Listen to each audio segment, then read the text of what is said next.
E agora um ponto que você levantou, primeiro, explique para as pessoas, apesar de eu saber o que é, como é que funciona? Você falou BLW. Como que funciona esse método BLW para o grande público? Como é que funciona isso? Olha, BLW, ele é uma forma de introdução alimentar, onde nós cortamos os alimentos para aquela criança, né, no momento de início de introdução alimentar de forma segura, né? Temos posts sobre isso, né? Você corta os alimentos de uma forma, claro, né, que não vai ter potencial de engasgo para aquela criança, e você permite que ela mesma realize o processo de alimentação, entende? Então, antigamente, né, isso que a gente vê muito nas mudanças, né, mudanças temporais, né, de geração para geração.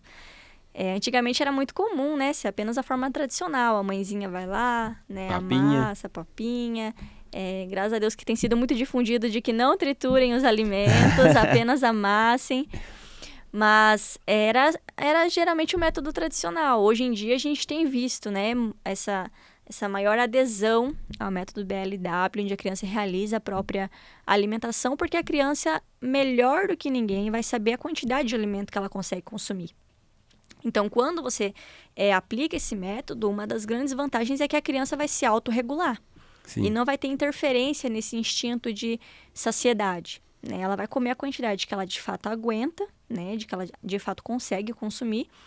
E, querendo ou não, vai ter vários estímulos, né? Como a coordenação motora. Tudo isso vai estar incluso também. A desvantagem é que vai sujar. A desvantagem é que vai sujar. E vai sujar muito. Muito. E todos os dias. Sim. Estejam preparadas, mãezinhas. Mas, assim, os benefícios também são muitos, né? São gigantescos. Mas igual você disse, até voltando lá no seu pós-parto, né? Na sua perca gestacional.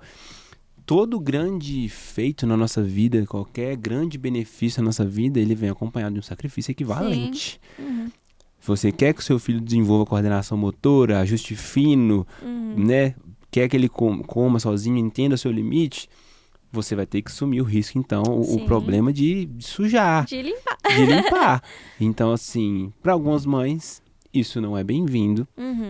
Lá em casa, por exemplo, não foi aplicado. Não sei agora com o segundo bebê como é que vai funcionar, mas não foi aplicado. Sim. Então, assim, mas eu entendo. E agora o ponto é, e eu pedi para que você explicasse isso justamente para poder dar seguimento nessa pergunta que eu vou te fazer agora. Na visão do nutricionista materno-infantil, por exemplo, o BLW é o melhor do caminho? Olha, falar pra você, como a gente já havia comentado anteriormente. Depende. Depende. Tudo Ótimo. depende. Exatamente isso, onde é que eu queria chegar. Porque o profissional, imagino que tem alguns que eles defendam bandeiras e tem aqueles que se adequam conforme a realidade daquele local. Só que existe um limite? Existe um limite. Então, por exemplo, triturado não é o caminho. Sim, claro. E aí, como que você aborda uma mãe que tritura o alimento e que sempre fez isso? Como que você aborda isso de forma gentil? Uma mãe que passou por muitos problemas no seu pós-parto, que talvez não tenha rede de apoio. Como que funciona essa abordagem? Como que o nutricionista materno-infantil ele poderia atuar de forma direta nisso? Olha, por exemplo, né, a questão da trituração. E não apenas as mãezinhas, mas também tem um adendo, por isso que é tão importante a nutrição materno-infantil. Como eu comentei, não vai ser apenas para o público mães, mas para o público família. Com certeza. Porque muitas vezes... Principalmente os avós. Sim, era esse ponto que eu ia abordar, exatamente. Porque muitas vezes a mãe ela fica ali naquele período com a criança, e geralmente é 4, no máximo 6 meses, e 6 meses é justamente o período de início de introdução alimentar. Perfeito. E muitas vezes a criança pode ficar com uma avó, com um avô, com algum familiar que de outros tempos, de outras gerações, era comum a trituração dos alimentos. Então, não apenas para as mães, mas como que você aborda um público em geral, ainda mais quando já são de outras gerações, e fala, olha, não é tão interessante.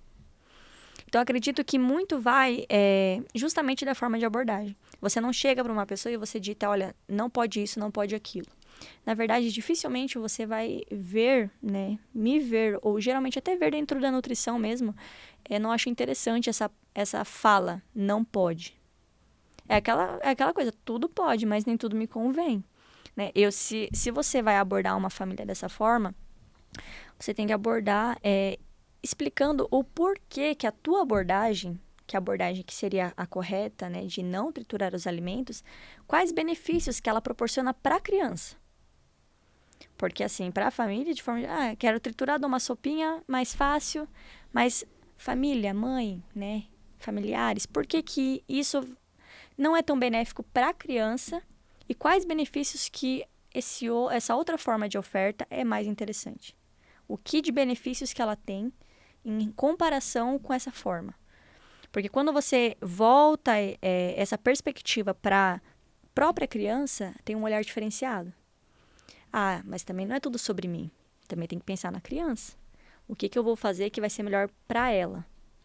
Por que eu devo amassar as papinhas ao invés de triturar?